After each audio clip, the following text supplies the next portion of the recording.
Hey everyone, welcome back. So, we live in this wild world, right? Like, information is everywhere. It's pouring down on us like a constant digital deluge.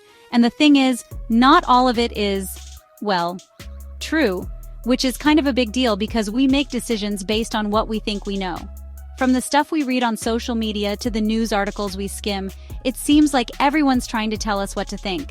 And sometimes those sources, they're not exactly playing fair. They're twisting the truth, bending the facts, and sometimes just straight up making things up. In a world where misinformation spreads faster than facts, knowing how to spot fake news is a critical skill. From biased reporting and clickbait headlines to outright propaganda, media manipulation is everywhere. So how do you separate truth from fiction? That's what we're going to unpack in this series. Okay, so let's jump right in. First things first, we gotta learn how to identify fake news. Think of it like detective work, yeah? We're looking for clues. And the first clue is often the headline. Clickbait headlines, my friends. They're designed to grab your attention, not necessarily tell you the truth. They're often sensationalized, using words like shocking or unbelievable to reel you in. If it feels like the headline is trying to trigger a strong emotional reaction, proceed with caution. Next up, check those sources. A credible news source will cite their information, linking to studies, official reports, or recognized experts. If an article is light on details or uses vague language like sources say, that's a red flag. And speaking of sources, let's talk about bias for a second. Every source has a perspective, a point of view. A good journalist will acknowledge their bias and strive for neutrality, but that's not always the case. Look at who's funding the website, the author's background, and the overall tone of the piece. Is it balanced? Or is it pushing a particular agenda? Another thing to watch out for is the use of emotional manipulation. Fake news often plays on our fears, prejudices, and desires to get us riled up. If an article makes you angry, scared, or outraged, take a step back and ask yourself why. Is it presenting a fair and balanced argument? Or is it trying to manipulate your emotions? Don't forget about the images. Photos and videos can be powerful tools for storytelling, but they can also be easily manipulated. A quick reverse image search can reveal if a photo has been taken out of context or even digitally altered. And finally, be wary of information that confirms your existing beliefs. Confirmation bias is a sneaky little thing. We tend to gravitate towards information that aligns with our worldview even if it's not entirely accurate. Challenge yourself to consider different perspectives, even if they make you uncomfortable. Alright, so we've talked about identifying fake news, but let's dive deeper into the murky waters of media bias. Because here's the thing, bias isn't always intentional or malicious. It can be subtle, even unintentional, but it shapes how we see the world. One type of bias we encounter all the time is partisan bias. This is when a news source consistently favors a particular political party or ideology. It's like looking at the world through red-tinted glasses or blue-tinted glasses. Everything gets filtered through that lens. Then there's sensationalism.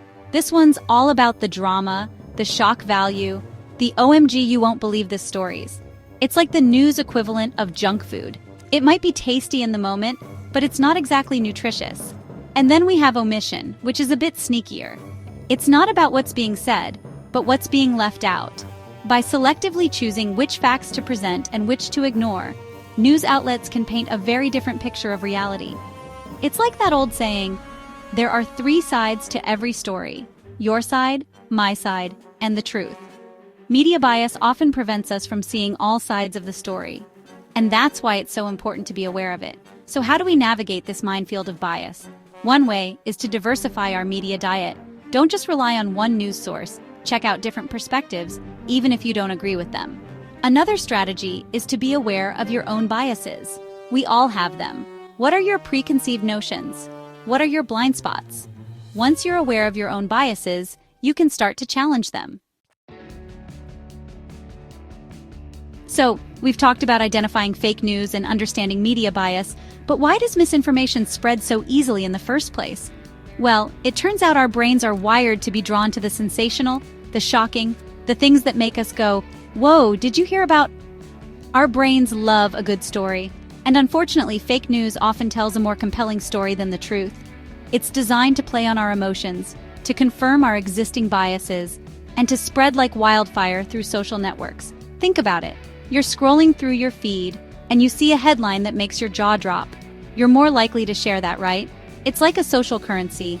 We share things that make us look smart, informed, or even just entertained.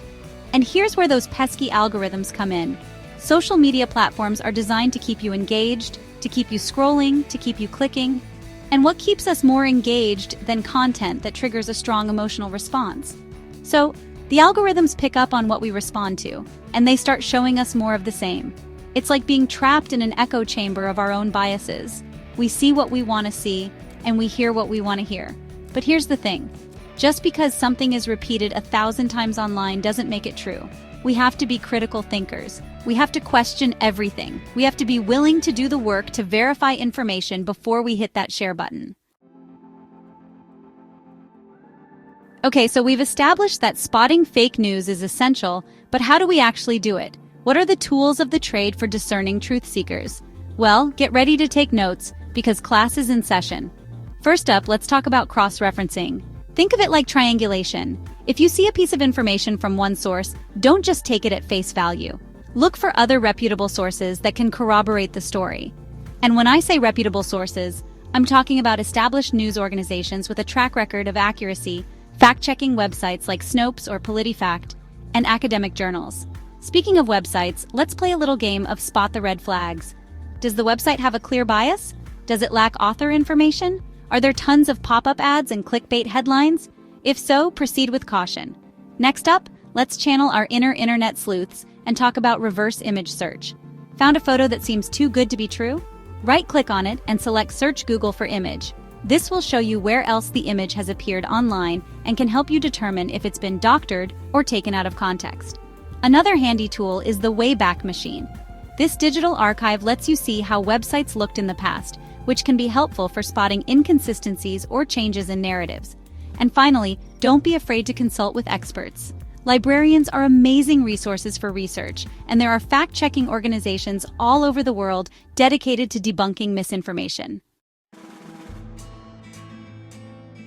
All right, my friends, we've covered a lot of ground in this series. We've talked about identifying fake news, understanding media bias, the reasons misinformation spreads, and the tools for fact-checking. But here's the thing.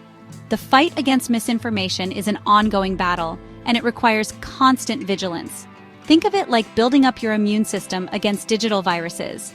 You need to develop healthy habits and critical thinking skills to protect yourself from the constant barrage of misinformation. So how do we level up our skepticism and become more discerning consumers of information? First and foremost, be aware of your emotional triggers. Fake news thrives on our emotions: fear, anger, outrage. If you find yourself getting riled up by a headline or a social media post, take a deep breath and ask yourself, why am I reacting this way? Next, be wary of information that confirms your existing beliefs. We all have a tendency toward confirmation bias, but it's important to challenge our own assumptions and be open to different perspectives. Don't be afraid to question everything. Just because someone in a position of authority says something doesn't make it true. Do your own research, consult multiple sources, and be skeptical of information that seems too good to be true. And finally, be mindful of what you share online. Remember, sharing misinformation, even unintentionally, can have real-world consequences. Before you hit that share button, ask yourself, is this information accurate? Is it fair? Is it something I want to be responsible for spreading? So, there you have it. Your crash course in spotting fake news and navigating the digital deluge. It's a lot to take in, but remember, knowledge is power.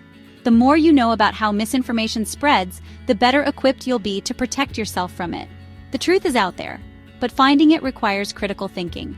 We have to be willing to question everything, to dig deeper, to be skeptical of easy answers and sensational headlines. So stay curious, my friends, stay informed, and most importantly, stay critical.